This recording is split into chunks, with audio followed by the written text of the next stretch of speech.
જૂના જમાનામાં આજે વડીલો બેઠા છે, બધાને કદાચ યાદ હશે કે તમને બધાયના વળાવ્યા ને ત્યારે આખા ગામે તમને કીધું તું કે લજ્જા જળવાય તેવા વસ્ત્રો રે પહેરજો, ભભકો આડંબર એ તો હલકા ગણાય, બેની કુળને દીપાવજો.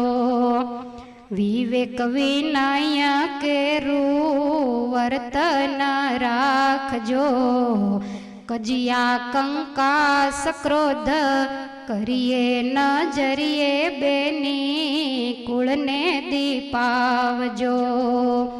સાસુ સસરાની સેવા સ્નેહે સ્વીકારજો, પ્રીતમની આજ્ઞામાં રહેજો સદાય, બેની કુળને દીપાવજો.